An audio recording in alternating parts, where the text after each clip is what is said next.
Sitting now, so now the micro is closed. I'm the only one not sitting because I'm so little, so I can stand up. Okay, and then I can use this micro. So thank you so much that you are here, also attending our final plenary session. Actually, a reflection. According to my perception of this conference, we had quite interesting topics to discuss about. I had the impression that we worked more like in a workshop. I didn't feel like in a conference, but also exchanging.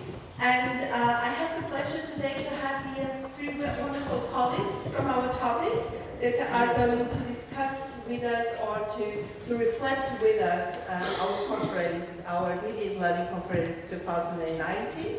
Sorry, I didn't introduce myself. My name is Tanja Metzner. I'm from the University of Erlangen-Nürnberg in the south of Germany. They're from the Innovation in Learning Institute. And I have since yesterday the pleasure to be heading the Media and Learning Association, so being at the moment the president of the institute. It's hard me to do it, and I hope I can do something for this great association. So I have with me Deborah Arnold from Agen in France. Onej, oh my French.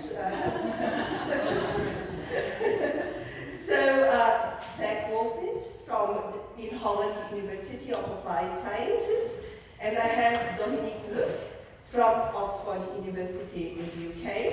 So I think I would like to discuss with you in the first place.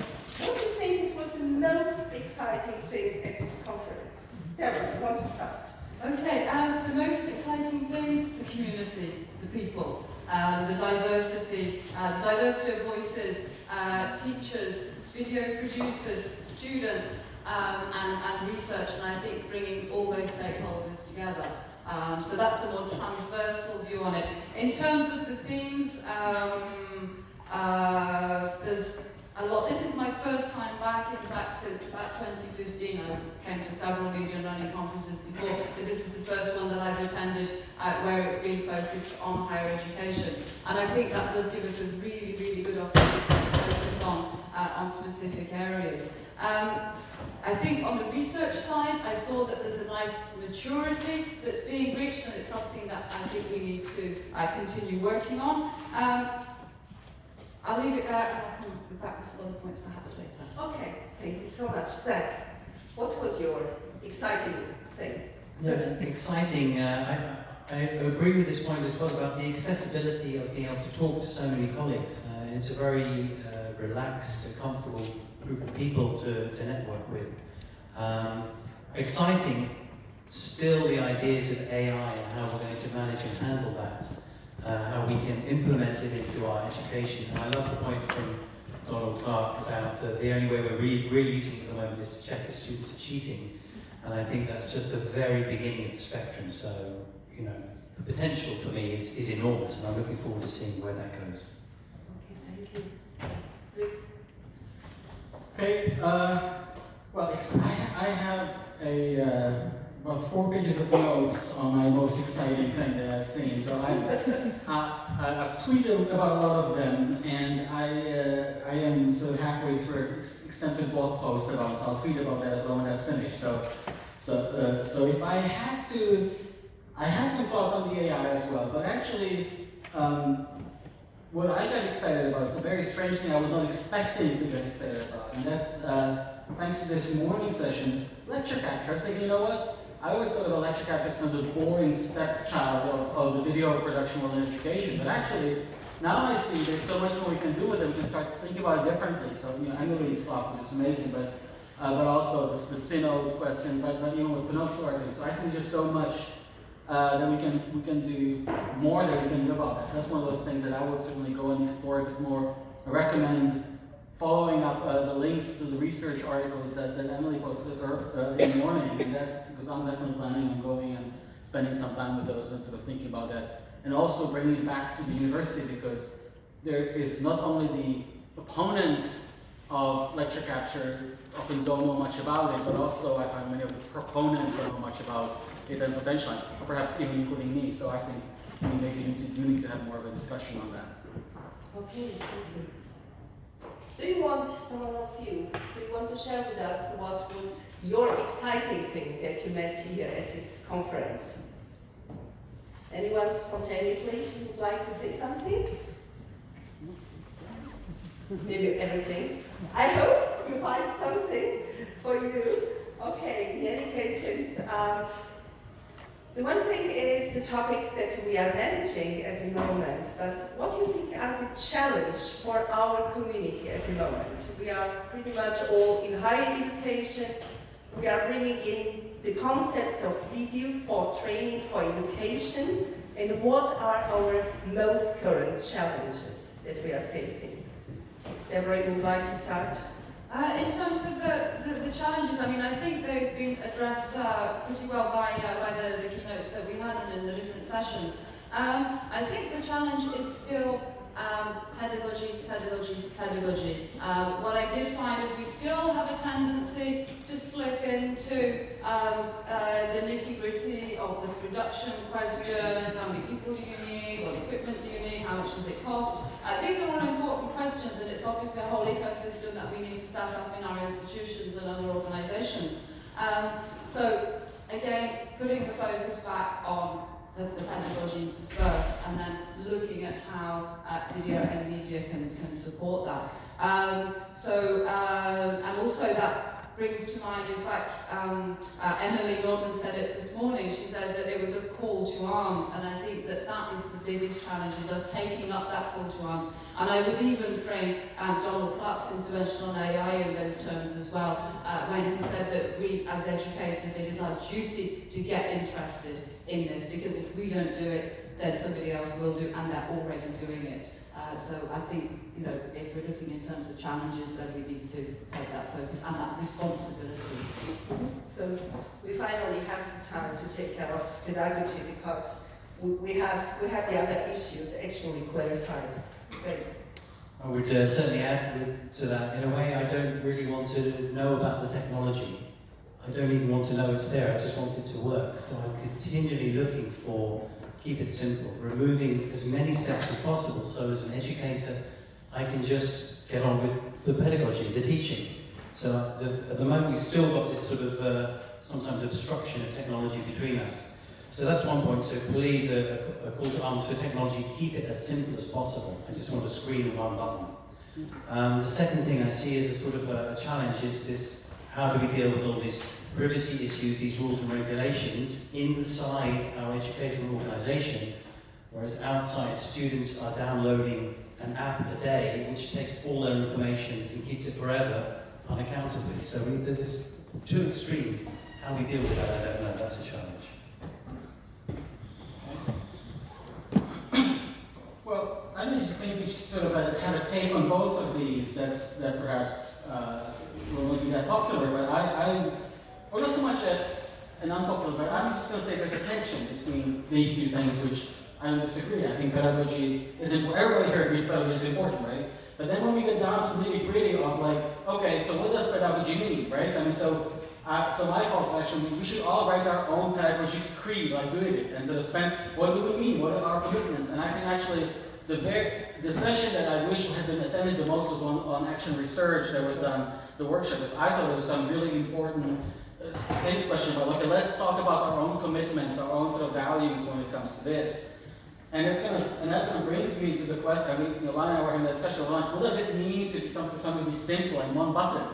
And there's this actually in AI. There's a term called leaky abstraction, which is like if you're not interested, you may not be interested in the technology, but it often leaks through.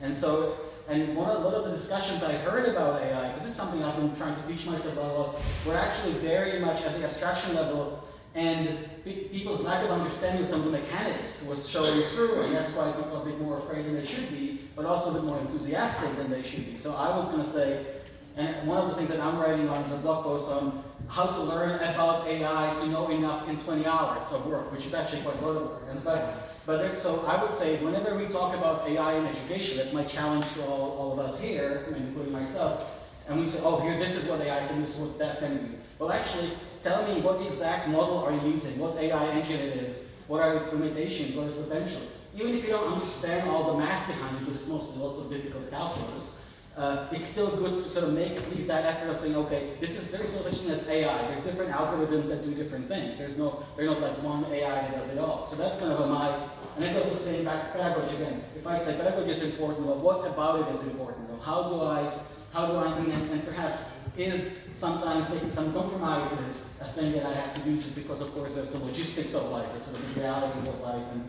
people's other commitments and our belonging to those. So, anyway, so that's kind of my reflection on that and a lot of the discussions that I've heard today. Okay, coming in. If you think ahead, what are we going to face and what should we put on the program for next year? Do you have some ideas? Can I ask him? I think it's easy at the moment.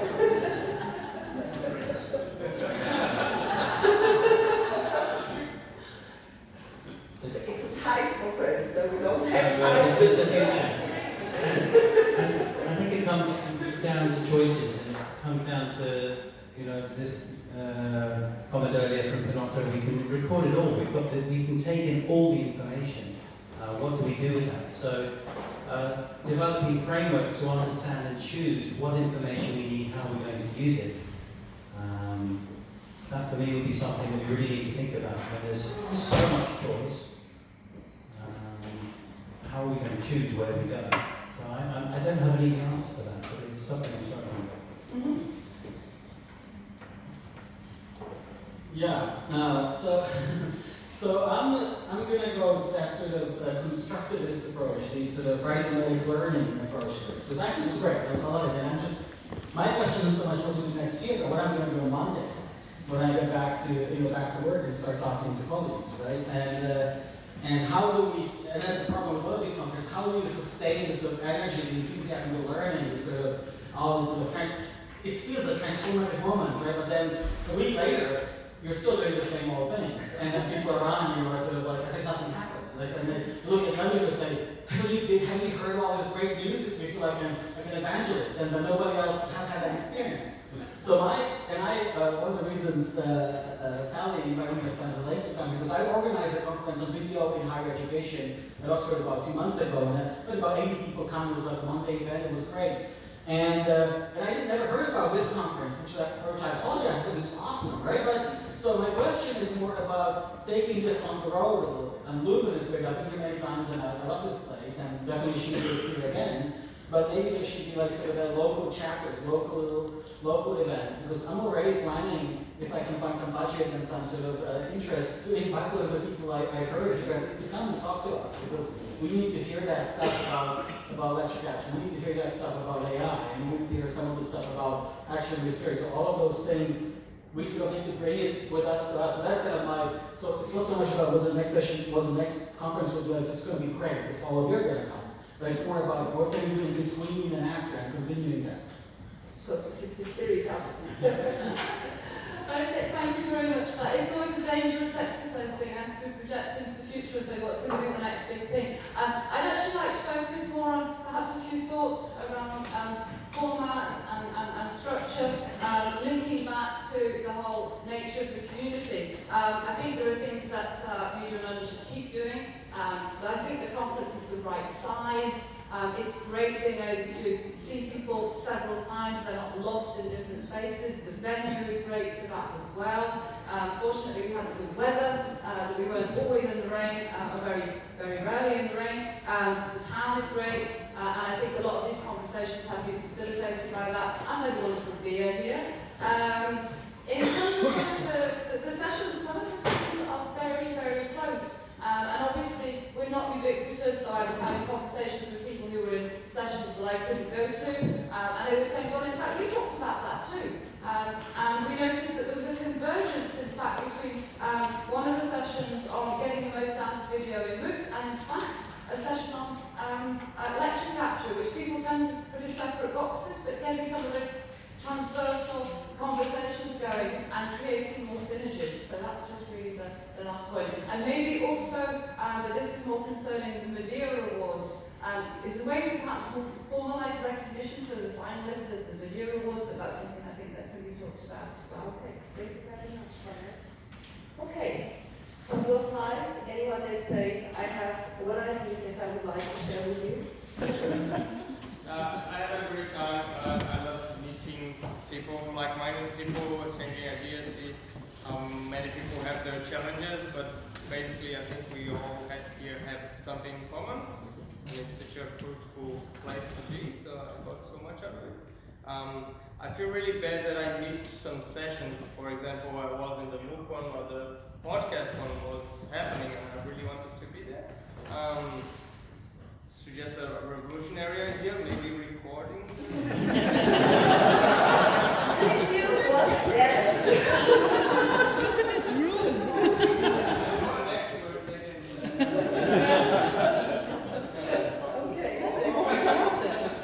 What happens sometimes also is having the same session twice, like different days, so we can stack it. Okay. And also, a way to continue the conversation, because I think it's many conversations going to continue, but if media and learning wants to be the hub of this, it can be a forum, a place where we can still talk about things. I think that would be great. Okay, thank you for that. Thank you for that thoughts. So, I will hand out to Anke. Yes. Yes. So we're at the end of this tour, for some of you 3 days of immersing ourselves into the world of video in higher education. And it's my pleasure to thank you all, the organizing committee, the speakers, but all of you participants who are here to listen to us, to talk to each other, to learn from each other, the sponsors of course as well, and Stuk for having us, Margot and her team. Unfortunately Margot had to go, but we're very happy to be here in this spot because it's a quite unique spot. So thank you all for being here and joining this conference. Thank you for having us.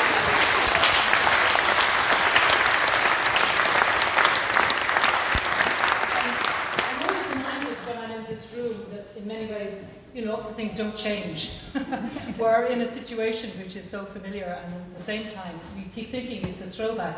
But then, of course, the way we work is networking, is human, is participating. Yes, we should be doing more recording, of course, you're right. But it's all about the human interaction that we have. And thank you so much for that, because you're all a very open and easy group to work with. So thank you from my point of view for that very much. I would like to say a very special thank you, because we have got 6 people who've been working really, really hard. Well, 7 actually. She hasn't made it up, I can see so far, Chloe. But I really would like at this moment to say very big thanks to our students who've been working with us. But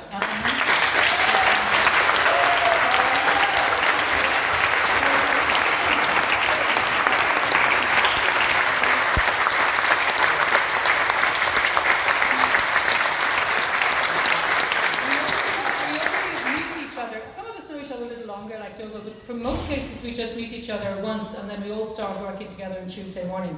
By Thursday afternoon we're bonded. We have a WhatsApp group that's so busy at this stage I won't be able to cope for the next couple of days.